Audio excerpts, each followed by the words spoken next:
एक बार फिर से आप सभी का अपने YouTube चैनल श्री गुरुकुल में। और आज बच्चों जिस चैप्टर के बारे में बात करने वाले हैं वो है क्लास 10th का चैप्टर धातु और अधातु। ये एक ऐसा चैप्टर बन गया है 2023 के दृष्टिकोण से जिसमें बच्चे बहुत कंफ्यूज है। इसका रीज़न क्या है? क्योंकि अगर बात की जाए 2023 के सिलेबस में, तो 2023 के सिलेबस में से इस चैप्टर में से बहुत सारी चीज़ें हैं जो कट कर दी गई हैं। तो बच्चों को सबसे पहले यही नहीं समझ में आ रहा है कि इसमें हम पढ़ें क्या। उनका मानना है कि सर क्या ये पूरा चैप्टर कट गया है, क्या इसमें से क्वेश्चन ही नहीं आएंगे, क्या गड़बड़ी है, क्या पढ़ना है, वो सारी चीज़ें आपको इस वीडियो में क्लियर हो जाएंगी। ठीक है, और एक बातों को ध्यान दीजिएगा। सबसे पहले मैं आपको एक बात बता देता हूँ, जो भी आप लोगों को कन्फ्यूज़न होंगे वो आप लोग कमेंट में पूछते रहेंगे। जैसे कि कल एक बच्चे ने बहुत इंपॉर्टेंट टॉपिक पूछा जिस पर कल मैं एक वीडियो लेके आऊँगा कि सर क्वेश्चन बना के कैसे लिखे, किस प्रकार से क्वेश्चन बना के लिखे, क्वेश्चन बना के लिखने के तरीके क्या होते हैं, किस प्रकार से हम पूरे नंबर या क्वेश्चन को कैसे लिखें कि पूरे नंबर हमको मिल पाए। तो वो चीज़ें आपको कल एक वीडियो मिलेगी जिसमें आपको वो चीज़ें मैं बता दूंगा। ठीक है, ऐसे अगर आप लोगों को भी कोई डाउट है तो आप लोग पूछ सकते हैं, उससे सबका ही भला होगा। कमेंट आप कीजिए, जरूर आपको उसके रिप्लाई मिलेंगे। चलिए, सबसे पहले ये समझ लेना है बच्चों, ये चैप्टर पूरी तरीके से कटा हुआ नहीं है। अगर आप इसको पूरी तरीके से काट देते हैं तो समझिएगा आप अपने पेपर में कम से कम 2 से 4 नंबर अपना खो के आ रहे होंगे। इसमें आप कोई शक मत लेके चलिएगा। ठीक है, इस चैप्टर में कटा क्या है तो सब निष्कर्षण कट गया है। ठीक है, गुण, रासायनिक भौतिक गुण कट गया है। लेकिन सर आप कह रहे हैं रासायनिक भौतिक गुण कट गया है और आपके पेज पे कुछ चीज़ें लिखी हुई दिखाई दे रही है। तो देखिए, पूर्ण रूप से रासायनिक भौतिक गुण नहीं लिखा है। सबसे पहले ध्यान से बातों को मेरे सुनिएगा। इस चैप्टर में सबसे पहले आपको एक पॉइंट नहीं छोड़ना है, वो है सक्रियता श्रेणी। बच्चों मेरी बात को ध्यान से एकदम रियलिटी से सुनिए, बहुत इंपॉर्टेंट बातें बता रहा हूँ। सक्रियता श्रेणी, देखिए मैंने यहाँ पे भी VBIMP लिखने के बाद भी यहाँ पे भी very very very important question लिख दिया सक्रियता श्रेणी में। इसका सर रीजन क्या है? देखिए, एक तो सक्रियता श्रेणी आपका 100% है कि एक बहुविकल्पीय प्रश्न आएगा और एक पूर्ण रूप से आएगा। इसमें कंफ्यूजन लेकर आप लोग बातें मत चलेगा। देखिए, सक्रियता श्रेणी रटने से बस मतलब नहीं है कि आप सक्रियता श्रेणी पढ़ लिए, सक्रियता श्रेणी के बारे में जान लिए, इसकी परिभाषा याद कर लिए और आपने श्रेणी याद ही नहीं की। जो श्रेणी है इससे घटते के बढ़ते क्रम में मैंने एक ट्रिक द्वारा भी शेयर की हुई है, कनक मंगल जिनी हक्कु हग सोना चांदी घर लाई, जिसमें आप लोगों को ट्रिक से भी मैंने बताया था आप लोग कैसे याद कर सकते हैं। ठीक है, दूसरी बात यहाँ पर ध्यान दीजिएगा, आप चाहेंगे तो प्लेलिस्ट में चले जाएंगे, केमिस्ट्री के क्लास 10th के प्लेलिस्ट में जाएंगे तो धातु अधातु में जाएंगे तो एक ट्रिक नाम से चैप्टर बनाया गया होगा इसका, उसमें आप जाकर देख सकते हैं। अब मेरी बातों को ध्यान से समझिएगा, इसमें आपको बस ये रटना ही नहीं है, न बस सक्रियता श्रेणी ही याद करनी है, बल्कि आपको ये भी ध्यान रखना है कि सक्रियता श्रेणी पर क्वेश्चन कैसे आते हैं। जैसे मैं अभी आपको देखिए बता दे रहा हूँ, आपके पेपर में दे देगा कि कैल्शियम HCl से रिएक्शन करने पर या कैल्शियम मान लीजिए हाइड्रोजन को विस्थापित कर पाएगा कि नहीं कर पाएगा। ठीक है, कैल्शियम Ag यानी कि सिल्वर को विस्थापित कर पाएगा कि नहीं कर पाएगा। ऐसे क्वेश्चन आपसे देखिए डायरेक्ट पूछता है सक्रियता श्रेणी से। तो मेरी बातों को बच्चों ध्यान से सुनिए प्लीज़। सक्रियता श्रेणी मैं इतनी बार रिक्वेस्ट कर रहा हूँ तो सोचिए कुछ इंपॉर्टेंट होंगे तभी ना। सक्रियता श्रेणी को एकदम अच्छे से इसकी परिभाषा आपको याद कर लेनी है।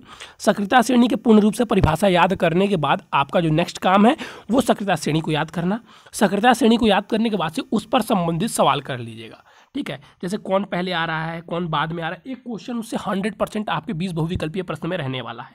और दूसरे में आपको एक इंपॉर्टेंट बात बता देता हूँ, फिर वहाँ पे चलता हूँ कि जो आपके 20 बहुविकल्पीय प्रश्न साइंस के आएंगे अभी, क्योंकि हम लोग साइंस पे काम कर रहे हैं, जल्दी सारे सब्जेक्ट पे काम करने लगेंगे।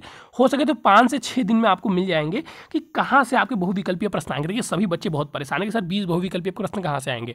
तो आपको चैप्टर और चैप्टर के टॉपिक वहाँ पे बता दिए जाएंगे कि भैया देखिए इस टॉपिक से आएंगे, इस टॉपिक से बहुविकल्पीय प्रश्न आपके साइंस में आएंगे, केमिस्ट्री में, ऐसे ही सारे सब्जेक्ट के आपको बता दिए जाएंगे। तो जो बच्चे अभी तक चैनल को सब्सक्राइब नहीं किए हैं, जो नए हैं, तो भाई जल्दी से कर लो क्योंकि आप बहुत चीज़ें इंपॉर्टेंट खो जाओगे। और भी जो आपको पिछले चैप्टर के इंपॉर्टेंट वीडियो चाहिए तो चैनल के प्लेलिस्ट में वो भी पड़ी हुई है क्लास 10th के इंपॉर्टेंट टॉपिक के नाम से।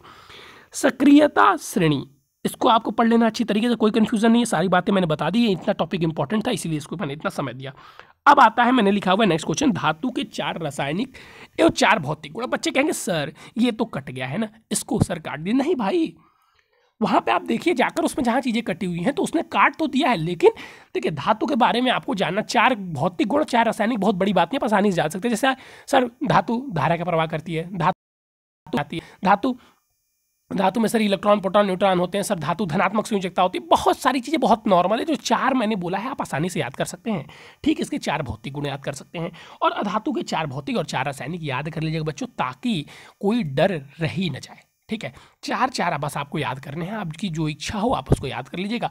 और मैंने बहुत ही साधारण तरीके से, बहुत ईजी तरीके से चैनल पर कराया हुआ है, आप चाहे तो प्लेलिस्ट में जाके देख सकते हैं। दूसरी बात, उपधातु के नाम। अब यहाँ पर देखिए उपधातु के कम से कम आपको 2 नाम याद होने, जैसे आर्सेनिक, एंटीमनी, ये 2 फेमस है।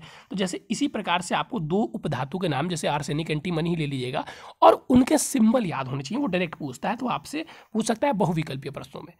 कि इनमें से कौन सा उपधातु है, इनमें से कौन सा धातु है, इनमें से कौन धातु है, ठीक है। तो वहाँ पे आपको पूछेगा उपधातु कौन से, तो आपको पता होना चाहिए कि जो आर्सेनिक और एंटीमनी है वो उपधातु है, तभी आप वहाँ पे टिक कर पाएंगे।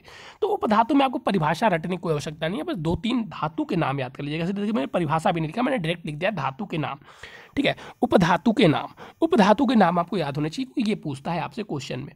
फिर आपका नेक्स्ट है जो मिश्र धातु के बारे में हम लोग पढ़ लेंगे, मिश्र धातु की परिभाषा पढ़ लेंगे और 1-2 मिश्र धातु पढ़ लेंगे।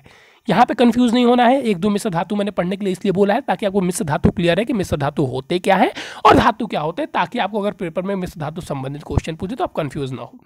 दूसरी चैप्टर में इसमें और दिया हुआ धातु के निष्कर्षण से संबंधित बातें, तो धातु के निष्कर्षण से संबंधित बातें आपको बिल्कुल नहीं पढ़ना है, न ही धातु के अयस्कों के बारे में पढ़ना है।